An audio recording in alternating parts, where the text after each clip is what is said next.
All right. So thank you again all for being here.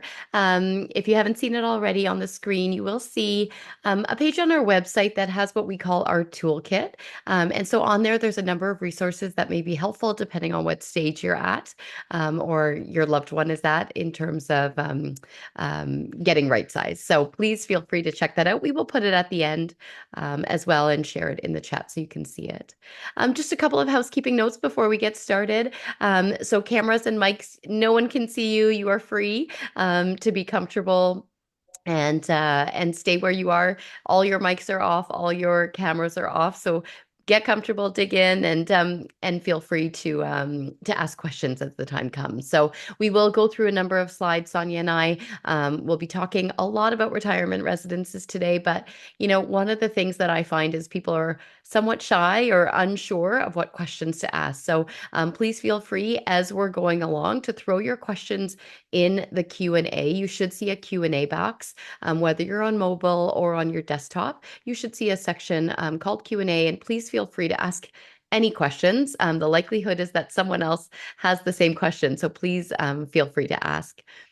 There will be some polls that are going out during today's webinar. So those will come out shortly. If you can, they will pop up on your screen. Please answer. It is anonymous, but really helpful for us to know who's in the room. And then a couple last things. There will be an email sent out tomorrow to all the people who are here. It will have some information from the webinar, some handouts, some information from our guests, and some things that you can reference as well as the toolkit. And then lastly, we will do a prize for those who attend. Often we send out an email the next day, and you could win one of, again, 5 gift cards for coffee.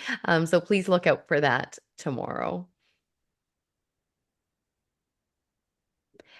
So for those of you who don't know me, a lot of you who are in the room have been to one of our webinars before. This is our 5th webinar we have done. We try to do one every 6 to 8 weeks.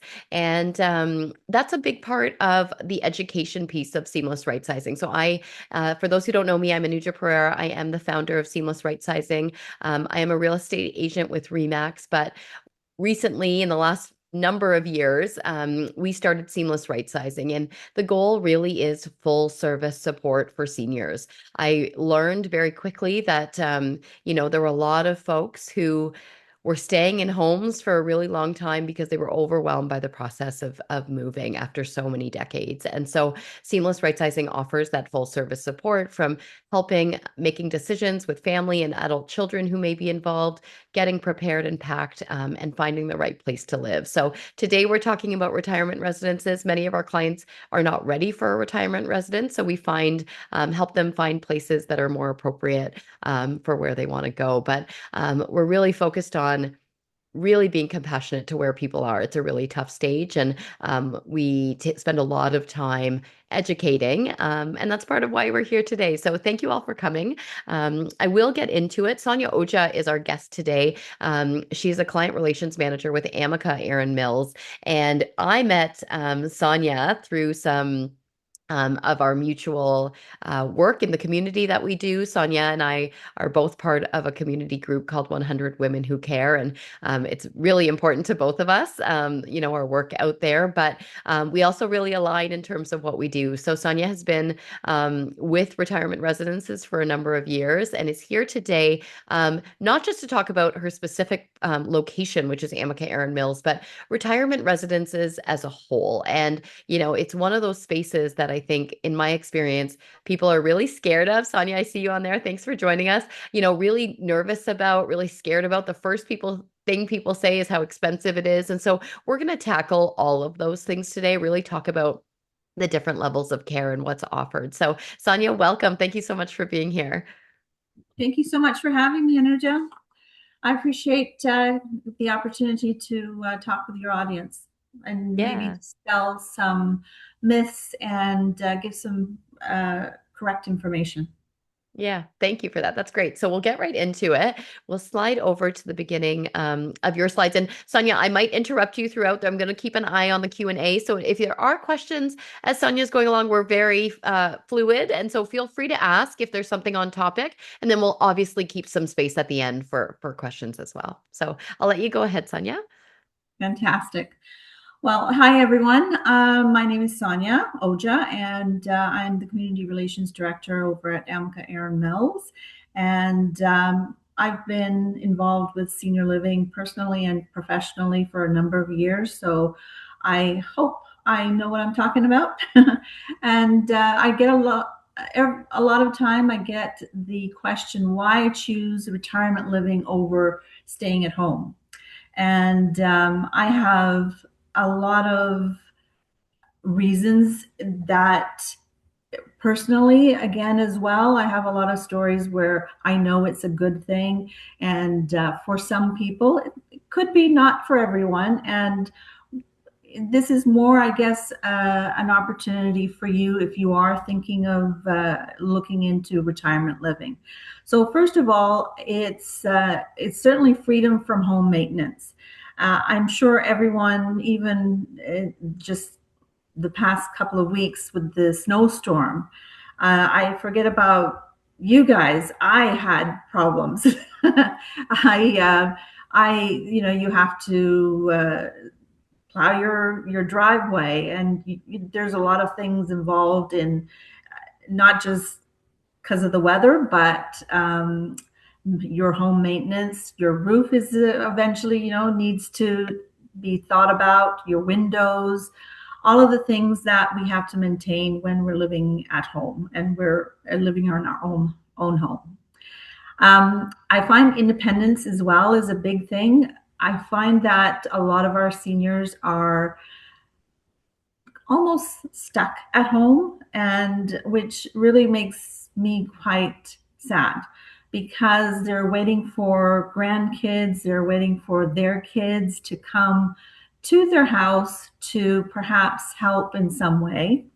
And a lot of the times when you're waiting could be because you're less mobile. It could be because, for various reasons. So independence is a big thing for, It's actually funny, Sonia, because a yeah, lot of people I would think would have the opposite idea that, yeah, going into a retirement home is the loss of independence, right? It's giving up independence. And I think what you're trying to describe is that it creates a situation where there's more independence exactly. available. Yeah. Exactly. So now you're not waiting for someone to come to help you. You're in your own home, and there are people there 24/7 to help with anything that you might need. Yeah. So, yes. Friendship. You'd be surprised how big friendship is, that factor, because as we grow older, our friends naturally, some pass, some move on to another city. Uh, Sometimes I find they move because they're going closer to their family that has moved away, and for various reasons. So friendships are have gone down as well. Peace of mind, having that knowledge that somebody is there 24 hours a day, 7 days a week. Maybe you might be perfectly fine, but having that reassurance that somebody is there if something goes wrong, and not having to perhaps do an emergency call to a child or to a grandchild or another relative. Yeah.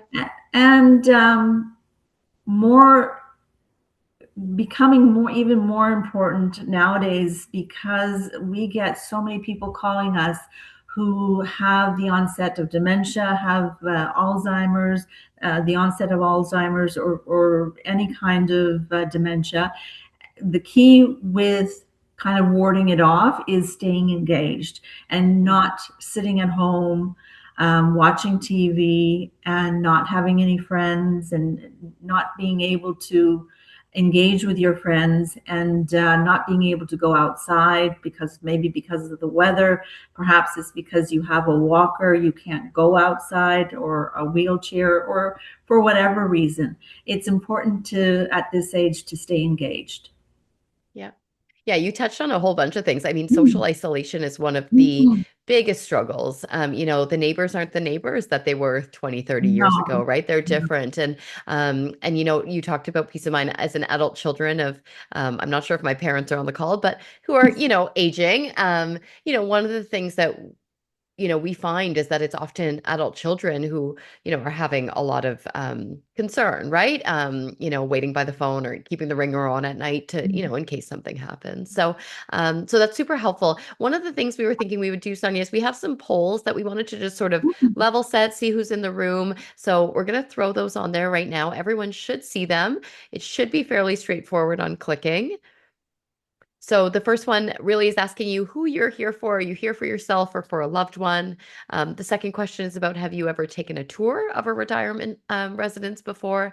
And number three, what is your perception on the cost of retirement residences? So if everyone could pick which one resonates the most with them, and I think I should be able to see the answers.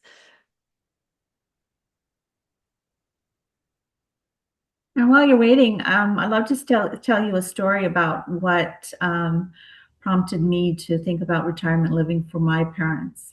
I used to call my mom every day, like a lot of kids do for their senior parents. And I was very saddened one day. I called her and she said, yeah, I asked her what she was doing. She said, nothing very much. I couldn't figure out the TV remote, and I've just kind of been sitting here. Hmm. So the poor woman was sitting there in her chair pretty much all day, waiting for someone to come home because she couldn't walk, and she couldn't figure out the TV remote. So basically, she just sat there. Hmm. And that was, it would break your heart for anyone. But when Yeah. it's your own parent, it's like doubly hits you. Yeah, absolutely. Just for your knowledge, I'm not sure if you see that popping up, Sonia, but it looks like 60% of the people who are here today are here for themselves. 40% are here for a loved one. So it looks like it's pretty half and half, why people are here. Just over half of the people here have taken a tour before of a retirement residence. Great. Um, yeah, and then the question around perception of costs, Mhm. most of the people, 69% of the people here today, believe that it would be much more expensive than their current monthly costs. I know we'll talk about that soon. About 23% think it's about the same, and then 8% believe it might be cheaper than their current cost. So we'll get into those numbers, but I think it's important for us to know, people are often here for loved ones or for themselves, and so that's Mhm. who's here. We'll throw the slides back on, and so we can just continue on. I think, the story you told is so common, unfortunately. And I think, one of the things that's changed dramatically is the speed of technology and how difficult. I work with a woman, she's 92, and, one of the biggest challenges she faces is like, if one thing goes wrong with the phone or the computer, like she doesn't know how to fix it, right? It's not intuitive at her age. And so I know she feels a big disconnect often, like she can't access parts of the world because of that. So, Mhm. Mhm. understanding that, like, you use the remote control, like you're just stuck, right? There's no one there. So, yeah, I can definitely relate. This is a great slide here that we're going to talk about now. When I Mhm. think, a lot of folks, and maybe not the ones who have been through a retirement residence, but I think often there's like a very fixed view of what a retirement residence is, and often related, like we, I think, talked about, like a nursing home, like an old age home. And obviously, I mean, there's different levels of care. And so could you break those down for people here? Yeah. So first of all, for independent living, it's for seniors who you might not require all that much help, but you'd still like the reassurance of knowing that there is someone there if something happens. For example, if you have a fall, there's a nurse on staff 24 hours a day, and there's someone there that can help you. Um, Assisted living is when seniors are, you might need a little help. Perhaps you might need help with showering, or you might need help with being escorted to the dining room, or maybe a little bit of help getting dressed in the morning, and then getting ready for bed in the evening, things like that. The care can go as high and as complex as is needed. And the nice thing is for most retirement communities is that the care can grow with you. So you can enter it being perfectly fine and being able to enjoy everything, and everything is great. And then the assisted living, slowly, perhaps you might need a little bit of help. Yeah. Sonia, I know that there are different levels of what different homes can do. So whether it's like two-person transfers or single-person like I know there are levels. Should I'm I? Yeah, no, I'm actually so glad you asked that, because Yeah. it's personally a little bit of a pet peeve of mine that it's so hard to take that step into senior living. It takes a lot, and I recognize that. Amica recognizes that. For that matter, I would imagine all senior residences realize that it's a big step. And then once you take that step and then you go into a community, you're happy, everything is going well, and then perhaps there's a fall that happens or something happens. And then you're told, you know what, I'm so sorry, but you have to leave because we can't do this or we can't Hmm. do that. We can't do a Hoyer lift. We can't do two-person assists. We can't do wound care, or whatever it is. And at that point, being told to you have to leave your home is heartbreaking. So I would want everyone listening to make sure, when you are doing your research and when you are doing looking around and doing your tours, make sure to ask, where does your care stop? Just so maybe you're okay with moving at some point down the road. And sometimes it is about finances as well, but at least you are aware and you know what potentially can come up in the future. So make sure you ask, how far does your care go and where does Yeah. it stop? Yeah. I'm going to interrupt you before you go on to memory care. This might be a bit of a silly Mm. question, but as you were talking about how big the decision is, it made me think, I guess, a question for you, just in your experience, and you may not have a Mm. clear answer. How often does someone go into, let's say, assisted living and go not backwards, but out back into independent living or in independent living and then move back into like a personal home? Does that, or like once you're in, you're in? Like, is there ever a like almost a Oh, step back that happens? quite often, because sometimes you maybe need care because you did have a fall. And the way that residence communities work, at least with Amica, we want you to have that quality of life. So we're invested in making sure that you do um, regain your mobility, perhaps, and Hmm. we're there for them. And we want them to start walking again. We want them to be able to go to the bathroom by themselves, and for their dignity as well. Yeah. Yeah, Yeah. so absolutely. That's a great question. You can go back to having less care. Uh, we assess our residents regularly, and even if family finds, you know what, he or she is doing, I find he or she is doing a little bit better, and perhaps we can cut back on something. And yes, we're always very open to that. And who has the final decision-making power? So let's say, my mom is there. I really feel like she should move back to independent living. She doesn't require assisted living. She's recovered from her fall. Like, Right. is there ever a situation where Amica or any home is going to say, no, we can't have that because of X, Y, and Z? Or am I the final decision maker? Or her, I Yeah, should say. it's a little bit you are a little bit being the final decision maker, but at the same time, we're there to advise you. And it's not as if a someone will just come up and say, you know what, your parent needs this or that. We do Amica in particular does a personalized wellness call with you and Yeah. sits down with you and explains that, we don't want her to fall. So she would need assistance with this.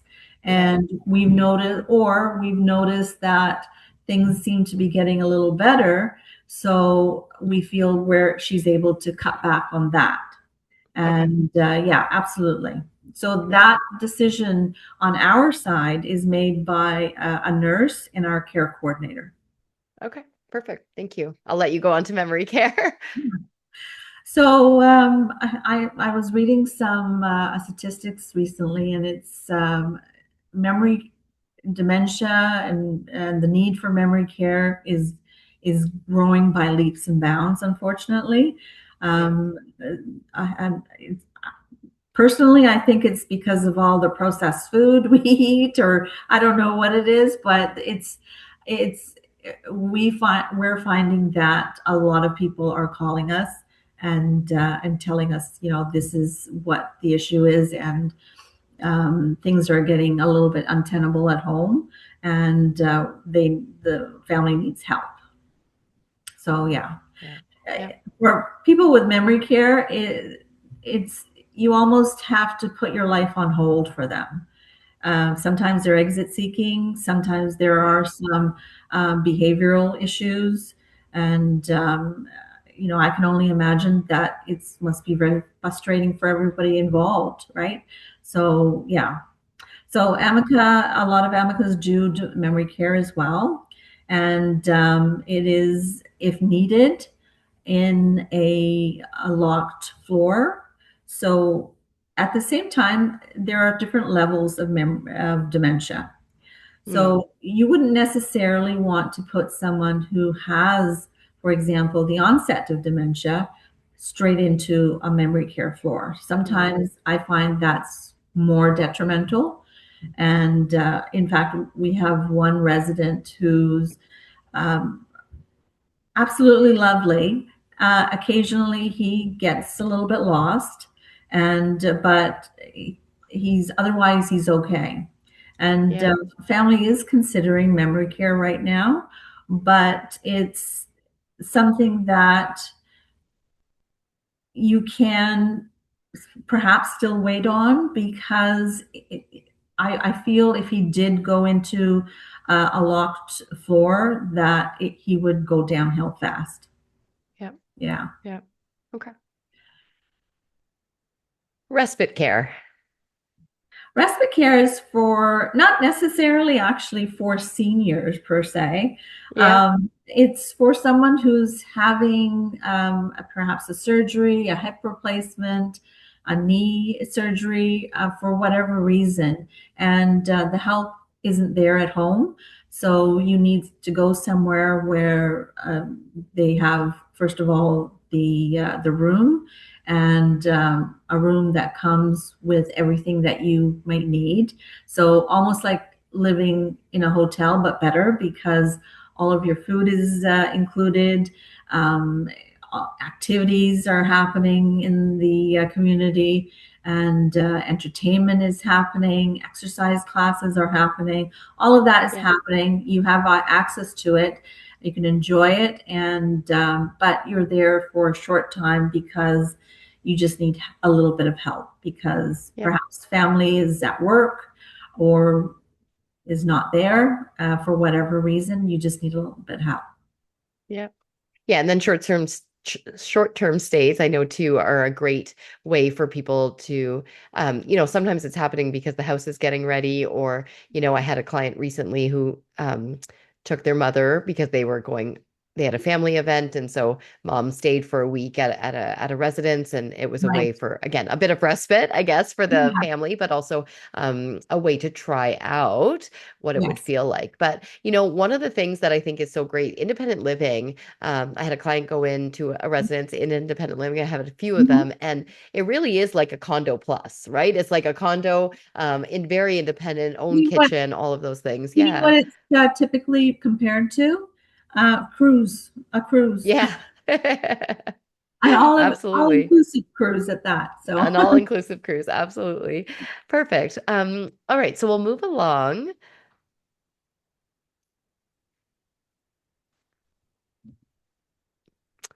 Great. So, this is a great slide. When you sent this over, I really was glad to look at it because I think there's a lot of confusion between long-term care homes. We heard a lot about them during COVID, and then what a retirement residence is. So, if you could just, we don't need to go through everything here, but if you could just give a quick, point form comparison about how we differentiate the two. So basically, long-term care is subsidized by the government, the Ontario government, and it's for the seniors and the families that perhaps don't have the wherewithal or the opportunity to live in a retirement community, and it's a lot of not a lot, but some of our residents at Amica, for example, are on the list for long-term care, and they're at Amica kind of in the interim, and once they get their spot on in long-term care, they'll move there. It's and they do that because they need the help. They can't stay at home, but the the Ontario Health determines that they're not either not sick enough or they're on a long list of people who require long-term care. So yeah, sometimes it can take a while. Unfortunately, we are in an age right now, interesting age right now, where all the boomers have come to that age that they require long-term care or are on the kind of the edge of it. So Yeah. basically, that's the difference. Yeah. Yeah. Yeah, and Oh, obviously, I think you're getting very different products or different experiences with both. And I think the one thing I would say in my experience is that you're getting some of that peace of mind in both scenarios, right? And that's really important, I think, in terms yeah. of safety that you're getting in both. I have a client who moved into an Amica at the end of December, and again, he is on the list to move. Just financially, he can't afford long term to stay. Yeah. And we'll talk a bit about numbers, but there's an obvious difference regardless when you have subsidized And care as not well. to put down long-term care. It's needed, and for what it is, they do as good a job as they're able to. Yeah, Everybody knows the health industry is overwhelmed, and seniors are the fastest and the biggest demographic going right now. So it's not, you can see the issues that could come up. absolutely. Whereas, yeah, retirement communities are private, so we have a certain level that we keep to. Yeah. Let's get in a little bit to the cost, Sonia. So if we're Mm. looking at the real cost, right? And this is the biggest question I get, honestly, is they're so expensive, and in some ways, like everything's expensive, but so people aren't wrong. But I think this is really helpful in thinking about our regular life is expensive too. And so sometimes comparing apples to apples makes it a lot easier for people to wrap their heads around it, right? Yeah, and I think the difference is that you're seeing that number, all-inclusive number right at the get-go, as Yeah, opposed to when you're living at home, you're paying your bills monthly and you're doing the upkeep of your home once in a while. And, all of these things come in trickles, so you don't see that big number. And, yeah, so I really like to kind of open people's eyes and do that math with them, yeah, because when you do sit down and do the math, in some cases it's, if you're living a little bit frugally and if you're living not too uh, high on extravagantly. Yeah, exactly, it may even be it will be a little bit more perhaps, but if you're living well, then it may be a little bit less. Yeah. So Yeah, this number here, let's just talk about this number. So the yeah, 70,200 that we're talking about, so yes. this 5850 a month. What level of care are we talking about when we're using this number? So when you don't require anything too much, if you don't require any any major help, that would be that number. So Okay. when you move into an Amica, for example, all of your meals are included, all of your snacks are included, all of your utilities are included. So no more hydro bills, no more water or heating or anything or gas, nothing like Yeah. that. All of your cable is included, your Wi-Fi internet is included, weekly housekeeping is included, Yeah. and a weekly flat linen service is included. So we wash your towels and your bed linens. And so basically, if you're generally speaking okay, have the usual aches and pain of getting older, that would be the rate, and that includes everything except for care. So So would that even be with like on the independent, or sorry to interrupt you, would that yeah, be in the independent living wing? Is this, or is this assisted living with less care? that would be independent. But even so, you still get um, somebody there 24 hours a day. You Yeah. still have a nurse on staff 24 hours a day. You'd still have multiple PSWs roaming around and helping everyone 24 hours a day. And you have a doctor on call 24 hours a day, a family doctor. Yeah. Um, so, you still get that comfort of knowing that there's someone there. And if there is something that's wrong, or if there is something that you're concerned about, you can call the nurse and she would come down to help you. Yeah. So, yeah, Okay. the difference Yeah. is the care isn't daily. So, we still are happy to take care of them. It's when you pay for the care, it's something that we do for you daily. Yeah. So what do you say to someone, Sonia? I'm sure, people come through and they say like, it's still too much. I don't have enough income to make this Yeah. happen. What do I do in this situation? Well, it depends, I guess, on whether they want to make the move. Sometimes that reason is they're not ready yet, and that's okay. That's not a bad thing. We don't want to force anyone, and it may take a little bit more time. If they want some ideas on how to finance it, we're obviously there. Hopefully, we're a trusted advisor for them. Yeah. But yeah, we would never. You don't want to force anyone. If they're not Yeah. ready, they're not ready. Sometimes Yeah. it's also a matter of there's not the choice isn't there. Yeah. So, family simply can't do it. So the family can't do Hoyer lifts, or, the family can't be there to take someone to the bathroom every day, Yeah. all day, right? Yeah. So for whatever reason. So we're very good at acclimatizing our residents fairly quickly. We have a life enrichment department whose job it is to make sure that um, perhaps the resident is finds a friend soon, and Yeah. throughout their journey with Amica, we ask a lot of questions in terms of what did you do when you had a career? What do you read? What do you watch on TV? Because we Yeah. really want to get to know them. And we want Yeah. to do that because we want to be able to suggest activities for them to do. We want to be able to suggest friends, potential friends. And sometimes, Matchmaking. well, you know what? That's a good point. Yeah, it is matchmaking of friends It and is. who would get along. I guess Sonia, though, I'm wondering there are people out there.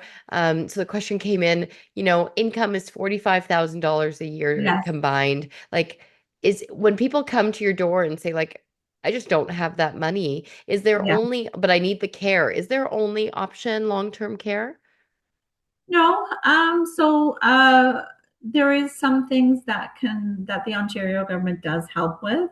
So Okay. Ontario help home care at home can come to Amica as well. So they typically will do AM and PM care. They would assess the resident and figure out what they're able to help with and what they're able to provide, and that can come under the provincial government. Yeah. And so this question came in. So if I want to do independent living and I don't have Ontario Health at home, but I have the PSW or nurse from within Amica, they would just pay our like a la carte for those services. So, like I mentioned before, AMCA is a little bit different in as much we feel that every person is different. And so everyone gets their own personalized wellness plan. And instead of having almost a package of this is what you have to get to get any type of care, we only put in that package exactly what we're doing for the person. And so maybe they don't need incontinent care. Perhaps they don't need help, getting ready for bed or something like that. Maybe they only need safety checks in the evening. Maybe they only need escorting to their meals. For whatever reason, we do try our best to keep costs down as much as we can. Yeah. Yeah. So I think we're pretty good at that. Yeah. Well, and it's great if Ontario Health at Home can make their way in, right? Yes. Um, just one So quick question came in. Sorry, go ahead. that offsets some of our costs. Yeah. So yeah. Yeah. And then this number here, just one question came in. This is for a single occupant. What does it look like if it's the same size unit, but let's say dual occupancy? So the only difference is it's we don't charge double. We charge an extra 1,000 for the second person.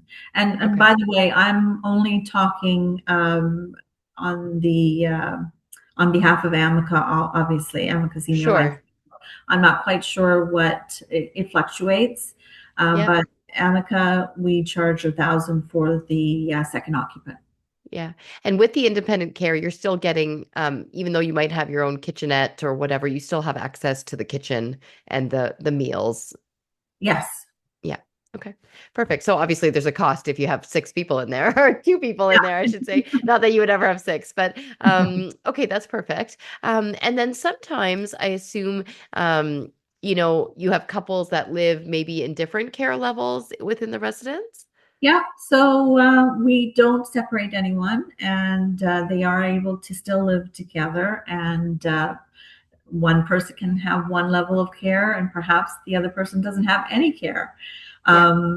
And again, we can grow with them as well. So we're always monitoring and we're always reassessing as well, because again, if he or she gets better, and or vice versa, we're always able to take out or add on, whichever is Yeah. needed.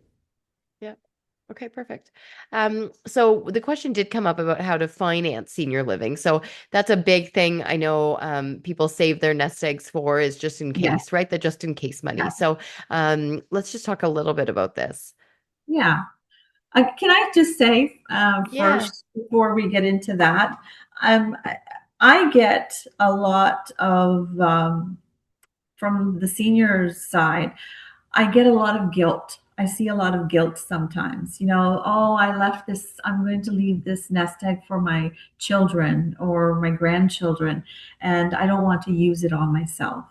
And I always try to reassure the person that, you know what, you're actually helping them, because they're not going to be your caregiver anymore. They're going to be your son or your daughter or your grandchild again. And it's not something that they're going to quickly come home from work, try to help a little bit, and then go on with doing the numerous things that we all have to do every day, Yeah. making dinner or the laundry or whatever. Um, so that's one of the biggest things for me, that I would like to see kids and grandkids be family again as opposed to the caregiver. It Yeah. really warms your heart when you see you're privy to the conversations in the halls at Amica, because I've overheard some residents say, I can't see you today because maybe you could come some other day, because I'm going to be having lunch with my friends, and we're going to that craft that in the craft kitchen in the afternoon, and I might be going to see that movie tonight. So Oh could you yeah. come some other day? Oh yeah, I think I've heard that from people because it was trivia night or something. So, Yes. um, It's yeah. so nice to hear. It's so nice Yeah. to hear. It's almost like, life all of a sudden blooms again, as opposed to being a little bit closed in. Yeah. Yeah. Yeah, so we talked about money is a real thing, right? Yes, It's yes. one of the biggest concerns. So, what do you see people doing? Like, what works for people in terms of making it, Many an option? people, many people, frankly, do sell their homes and to finance senior living. And Yeah. it's a different age, I think, because before, our parents did work and live for their kids to be able to, they worked so that they could leave them something. It's a different age, I find. Everybody has insurance now. Everybody, has high powered jobs, and they don't necessarily need those funds.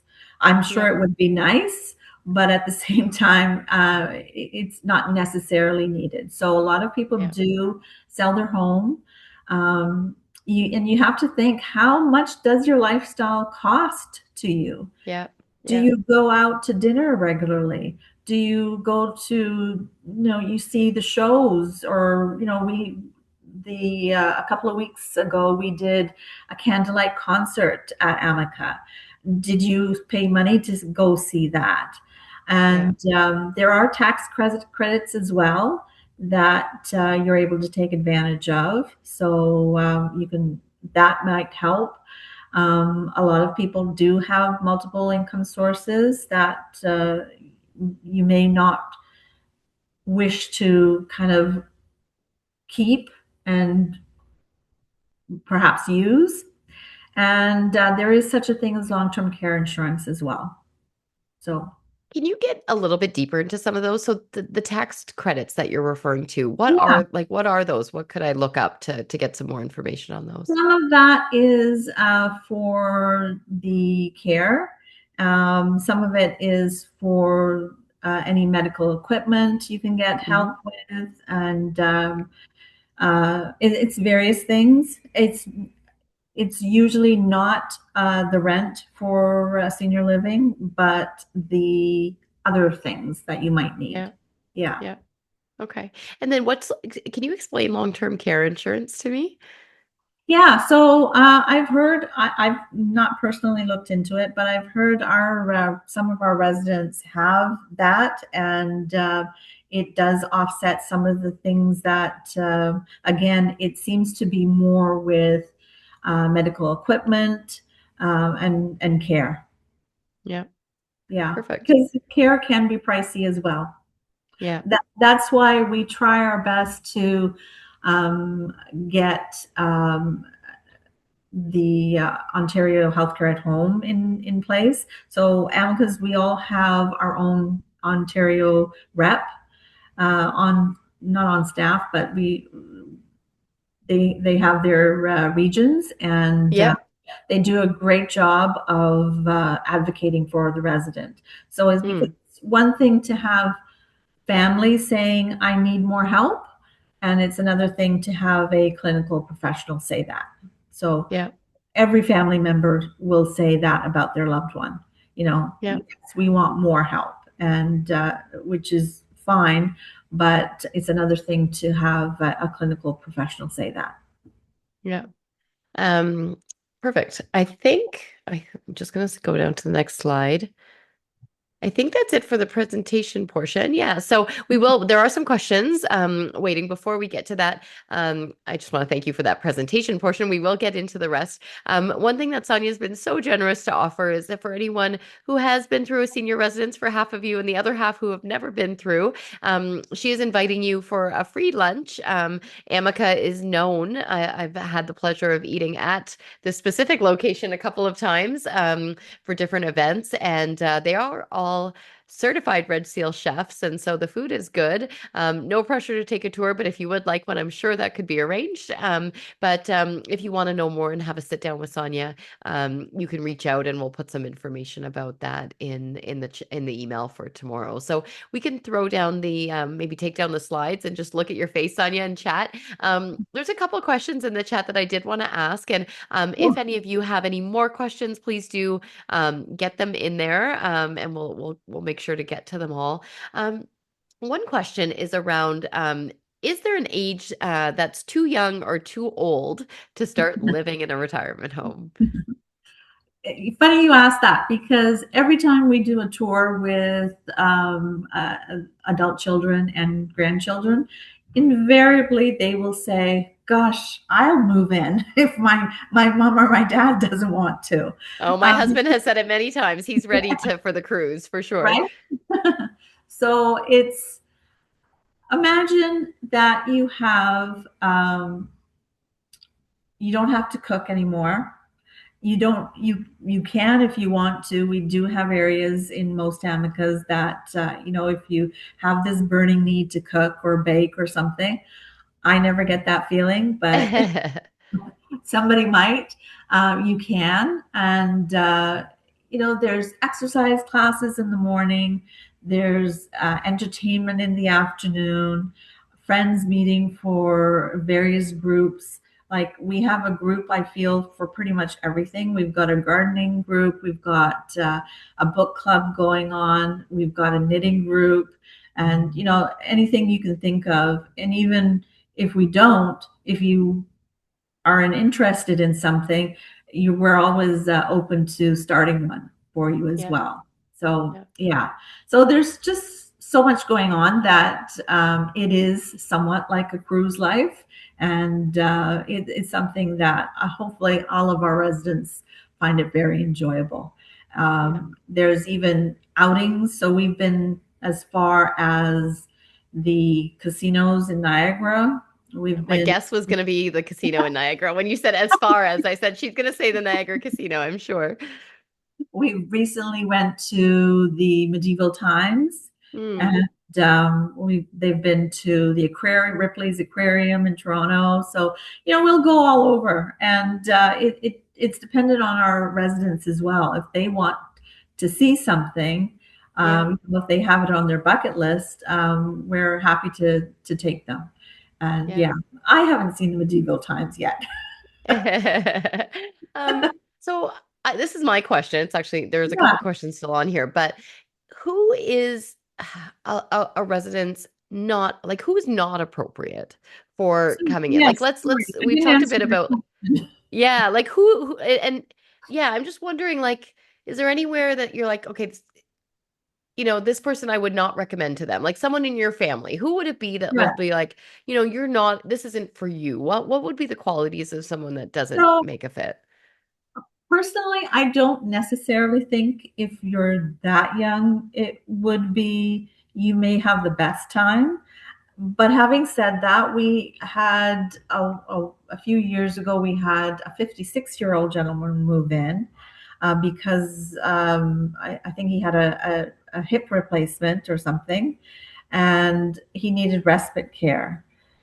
He just loved it so much, he just ended up staying. Yeah. And he developed friends, and he's grown older at Amica, but Yeah. he's age appropriate now. Yeah, fair But enough. yeah, he's been here since he was 56, I believe. Wow. Well, I find so one of the things in my work I really focus on is being proactive. And part of Yeah, that is, you know, in my experience, particularly with the real estate side of things, is like making decisions in crisis is very different than making decisions with consideration and with time, right? Like having, the luxury of choice is very different from when there's no choice anymore, right? You just have to get in somewhere. yeah, that's So a great what comment. Yeah, so what would you recommend to people, let's say, who are what I call, the junior seniors, like who are Mm. still very go-go, they don't require the care. Do you suggest that they do tours of lots of places, get accustomed so that if the time were to come, they know where they would go? Like what do you suggest to people when they come through your door? I would have a look at the area, first of all, that you want to go, you want to live in. Is it the area that you currently have your house, and do you want to stay in that area because it's familiar, or do you want to move somewhere new, and which is fine as well, but targeting it down to the area first, and then perhaps just looking at a list first and seeing what each residence offers Yeah, and what the amenities are. Do you need to absolutely have a pool? And figuring out if they have a pool first, and just making your short list that way. And I can't tell you enough. I hope everybody does ask, how far does their care go? Asking that question as well, which I feel is very important because, you know, you're moving, you're after so many years in your own home, you're moving, and then I wouldn't want anybody to be have to do it again yeah, in their 90s or something like that. yeah. Yeah. Just a couple other questions. In terms of those activities that you talked about, those bus trips, party Mhm. bus trips that I'm imagining, are those additional costs or are those included in Yeah, their that's rent? included. So all of somebody asked me, actually, he was going to the casino and he says, "Is that are you guys paying for all of that?" Well, we're gonna get there, but we're not gonna stake you. Fair We're enough. But let's say medieval gonna- times is not medieval times there wouldn't be an additional cost for some of those things. So there would be the cost for to get in, but not to get there. Okay, so transportation is Correct. included, but you buy your own tickets. Okay, perfect. And then But in terms of sorry, go ahead. usually, it usually is a group rate though, because Sure. there's usually a good amount of people that are going. Yeah, perfect. And then in terms of those residents who have a car, how much does parking run in terms of the cost? It's $50 a month. Okay. That's very So, inexpensive compared to yeah. most places to park. Yeah. Um, Perfect. And then one question came in about doctors. So you have obviously Mm. nurses on staff, PSWs on staff. In terms of medical staff, is my family doctor still in play? Is there an Amica doctor that becomes my new doctor? How does that work? So usually it's half and half. Some people love their family doctor and they don't want to leave them, and just because they're moving to a retirement home. So you have the option of keeping your family doctor, or if you are coming from further away, or if your family doctor is retired, or you just want to change, you can transfer over to our doctor as well. Okay, And the great thing about our location is that we're very near to a world class hospital. We're next door to Credit Valley Hospital, and that provides a lot of comfort to our residents' families. And sure. so, yeah, the doctor is our family doctor is in the building physically as well to see his patients, and on call 24 hours a day. Okay. And Yeah. then in terms of if I need blood work or I need a pharmacy, is that all on site as well, or do I go off site for It, those things? it can be on site, so it just depends. It's usually if your family doctor is the Amica doctor, it's a little bit easier. Yeah. Yeah. Okay, fair enough. And then in terms of how um, you're regulated versus how long-term cares are regulated, like I understand the subsidy portion of it, but Hmm. what is the governing body, and is it the same for long-term care as it is for residences? And it's not the same. We're under the Retirement Association, so they oversee us in terms of our prices don't go up hugely every year, and our processes have to be very just so because you know we want to, first of all, on our side, we want to be there to be able to take care of our residents. But there's also that factor there as well. Yeah. Yeah. Yeah. And So, then for yeah. example, for any outbreaks for COVID or anything like Mm, that, we don't shut down, and the person may be isolated for a couple of days, and it's not like a community-wide outbreak. It could be a few people on a particular floor, and we do a lot to kind of contain it as well. hmm. So for example, the air in each suite is not like an airplane where it gets regurgitated throughout the whole building, Yeah. because we don't want that going to everybody. Yeah. So yeah, that Okay. would be just their air. Just their era. Okay. And then in terms of wait lists, so we talked a bit about wait lists for long-term care homes. What are wait lists like for, let's say, your facility? We're at about 95% full right now, so there are a few suites available. Um, yeah, it fluctuates. It's just the nature Sure. of business, unfortunately. Yeah. So yeah. Yeah. And then let's say there was a particular type of suite or level of care that I needed, would there be, and it wasn't available right away, would it be something that I could get on a wait list for and get notified? How would that work?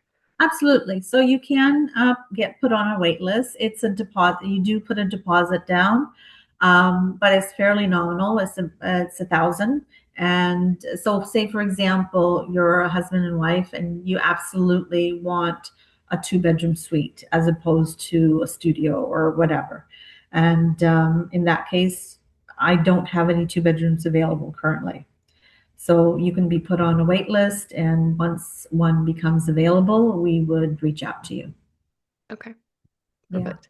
And then in terms of having people over, so if I wanted my kids to come visit for lunch or for dinner or to stay, is there capacity for that for things like meals? And then also, is there any space? Like a lot of condo buildings have guest suites that you can rent out. Is there something like that? We don't provide guest suites per se, but the suite that you have, we consider your home. So if you want to have someone stay over, that's completely up to you. There's no extra cost for it or anything like that. That's your house, your home, and you invite who you want. You invite who you want when you want, Yeah. and that's completely up to you. Yeah. Yeah. But if I They, wanted, let's say my kids to come and have lunch with me, for example, at the cafeteria yeah. restaurant, whatever you want to call restaurant, I guess. It's the Would there rest. just be it's not a cafeteria. I know It's I've been there. I've seen it. It's a dining room. It's beautiful. But if they were to, I used the wrong word. I apologize. If they were to come with me, would they be able to eat in the dining room with me? Would there just be a cost added, or how would that work? Yeah, so it's like a restaurant. If you do want to have your loved ones there, you can book it like you would any other restaurant, and yeah, there would be a charge for them, obviously, but Sure. not the resident. Yeah. Okay, perfect.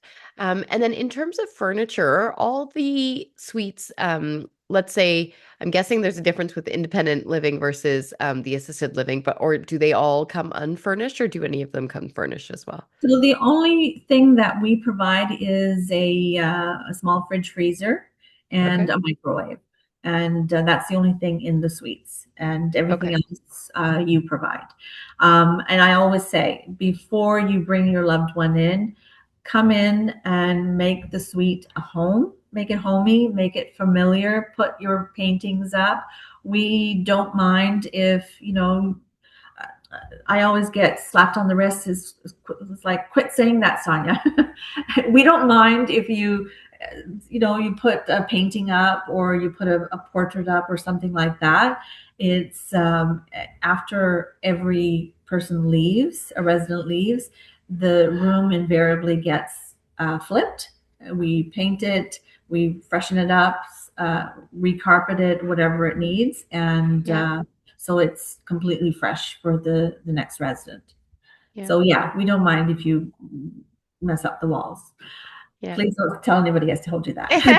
It is being recorded, Sonia. I apologize, but yeah, I mean, it's fairly common sense. If they're, putting a picture up on the wall versus like making a renovation are two different things, right? So understood. One thing that I didn't know before I got into this, this focus of mine and working with retirement homes is that, this independent living is really like a rental, right? Like it follows the same rules as any rental in Ontario, which is not something I knew. I thought the contract was different, but in reality, you're really renting from someone. The fear a lot of people have of renting is that, the landlord's going to kick them out and move back in, or, they're going to sell it or whatever. And so the one thing you get in this situation is that, like, that won't happen, right? You can rent, We are and yeah, we're overseen by that the retirement. Ontario Landlord Tenant Act, right? Yeah. Yeah. So similarly, you can't be removed or you're not going to sell from under them, which is brings a lot of peace because to be honest, this is a bit of an aside, but there's often times where I do suggest to clients that maybe renting is a good option for a number of reasons. And Absolutely. but one of the fears is the lack of predictability. And so you're providing, it is rent and there's only a certain amount you can go up, I'm sure, by year, like similar to any other rental in Ontario that Yeah. was built before, 2018. And so it does provide a bit more of that stability. And then obviously if someone needed to upgrade to assisted living, they have access to Yes. it. Yeah. Yeah, it's almost the And best of both worlds. exactly. And you know what? Even downsizing within the community itself. Yeah. We recently had a husband and wife at our community. The husband passed away, unfortunately, and our the other resident wanted a kind of a fresh new start. So she downsized a little bit. She had a two-bedroom, and she wanted to get rid of, a few of the old furniture and kind of refresh things and make herself a little bit less kind of sad. And yeah, so she downsized. Oh wow. Yeah. Even within the residence, Even that's within the interesting. residence. Yeah, yeah. And I mean I can understand that. Memories are attached to our places and Yes. even within a residence, I can see how Yeah. that can happen. So, Yeah. just one last question I think we have is just in terms of I mean we just touched on the rental cost, for example, in an independent living stage. If you talked about the overseeing and that your prices can't go up too much. What is there a set rate on how much fees can go up each year? How does that work? It's usually between 2 and 5%, I've found. And yeah, not much more than that. Okay. Another question just came in just around, we heard about long-term care homes so much during COVID and what was Yes, happening. yes. And one of the questions that came in is that during that time, maybe some residents were not able to leave their suites. In terms of a place like Amica, I can understand when there's a need for isolation, but what was the experience? We'll just use the experience of COVID since we can draw from that in Mhm. terms of residents being able to leave, socialize, be together. How did that work? So we have a lot of processes in place, a lot of protocols, and staff have to themselves have to go through a lot to be able to take care of our residents safely, and not just the clinical staff, even someone like me and the leadership staff as well. Is we all had to do the same thing. So we keep, like I said, we keep our residents very safe, and even during COVID we didn't shut down. It was very isolated, and the people who did contract COVID or any other illness, they're isolated for a few days, whatever is prescribed by the nurse, and their food and everything is brought to them. And then once the isolation period is done, they're able to come out. And sometimes at initially, it's they may have to mask or something like that, Yeah, because we don't want to have the whole building like that. So like I of said, course.